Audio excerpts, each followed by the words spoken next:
By the time we reached the room, they were laying her out. I had never understood what this meant before. Now I could see that the truth was that the body, the corpse, really laid itself out.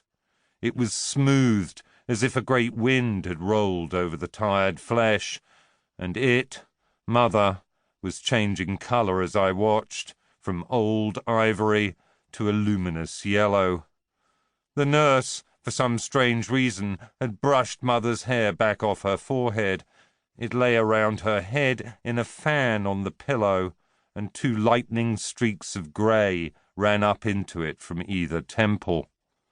The nurses had long since removed her dentures, and the whole ensemble, Mother with drawn-in cheeks and sculpted visage, lying in the small room, around her the loops and skeins of a life-supporting technology, made me think of the queen of an alien planet, resplendent on a high-tech palanquin in some Buck Rogers-style sci-fi serial of the 30s.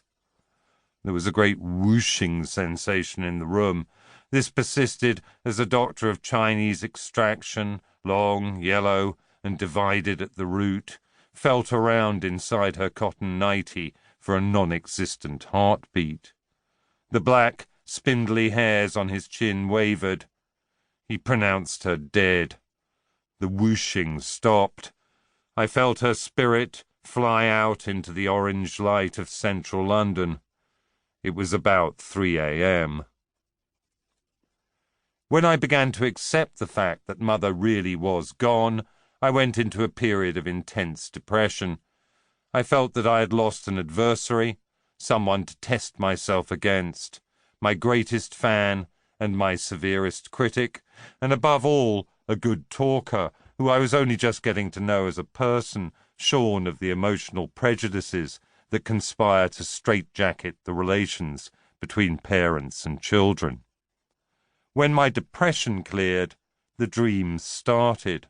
I found myself, night after night, encountering my mother in strange situations. In my dreams, she would appear at dinner parties, uninvited, crouched behind a filing cabinet in the office where I worked, or on public transport, balefully swinging from a strap. She was quite honest about the fact that she was dead in these dreams. She made no attempt to masquerade as one of the living. Rather, she absorbed the effect that death had had on her personality, much the way she had taken the rest of the crap that life had flung at her, a couple of failed marriages, and a collection of children who, on the whole, were a bit of a disappointment to her. When I tried to remonstrate with her, point out to her that by her own lights she was a fervent atheist and materialist, she ought to be gently decomposing somewhere, she would fix me with a weary eye and say, in a characteristically deadpan way, "So I'm dead, but won't lie down, huh? Big deal." It was a big deal.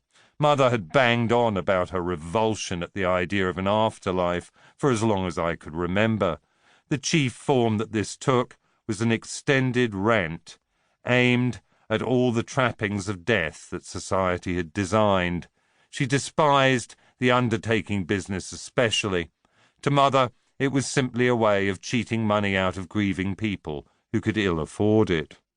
She had told me a year or two before she died that if it was at all possible, I was to try and give her a kind of do-it-yourself funeral.